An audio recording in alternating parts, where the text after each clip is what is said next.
Welcome back to biryani పొట్లం cooking channel అండి. ఈరోజు సింపుల్ రెసిపీ అండి. అన్నం అంచు ఫ్రైలో అయినా మనకి సాంబార్ అంచుకు రసం అంచుకు ఇలా వేసుకున్న మనకు స్నాక్స్ టైప్ అయినా చాలా టేస్టీగా ఉంటుంది, వెరైటీగా కూడా ఉంటుంది, రుచి అనేది ఎక్కువ ఉంటుంది. ఆ ప్రాసెస్ ఏంటో చూసేద్దామా. ఖాళీ కుక్కర్ తీసేసుకొని సన్నగా తరిగిన 1 కప్పు క్యాబేజీ ముక్కలు ఇలా వేసేసుకోవాలండి. ఇవి పచ్చి శనగలండి. నైటే నానబెట్టుకోవాలి లేదా సాయంత్రం చేసి మార్నింగ్ నానబెట్టుకోవాలి. చిటికెడంత ఉప్పు కూడా వేసేసుకొని మనము ఒక 5-6 పచ్చిమిర్చి కూడా వేసేసుకోవాలండి.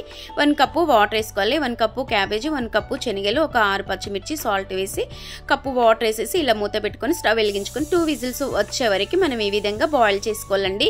2 విజిల్స్ రావడం మూలంగా టేస్ట్ అనేది ఎక్కువ వస్తుంది. మెత్తగా అవుతే పాడైపోతుందండి.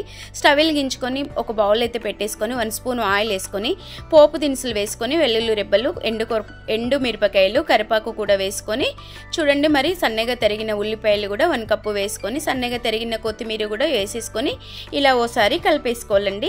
ఇలా ఓసారి కలిపేసుకొని మనము చూడండి ఈ విధంగా తెల్లుల్లిపాయలు కొంచెం ముఖం మార్చే వరకు ఈ విధంగా వేపేసుకున్న మనకు సరిపోతుందండి.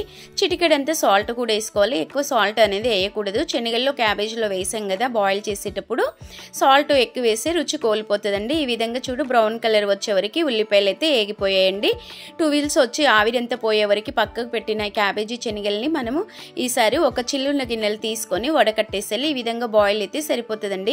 వడకట్టిన మనకి శనగలు క్యాబేజీ ముక్కల్ని ఈ విధంగా వేసేసుకోవాలండి. చాలా టేస్టీగా ఉండే ఈ రెసిపీ మాత్రం చాలా ఈజీ అండి. సింపుల్గా ఇలా చేసేసుకోవచ్చు. మనకి ఎలాంటి ఫ్రైలు లేనప్పుడు పప్పుచారు అంచుకైనా రసం అంచుకైనా తిన్నామనుకో చాలా బాగుంటుందండి. చూడండి కొంచెం ఎండు కొబ్బరి కూడా పైనంగా వేసేసుకుంటే మాత్రం చాలా టేస్టీగా వస్తుంది. నోటికి తింటుంటే కమ్మగా ఉంటుంది.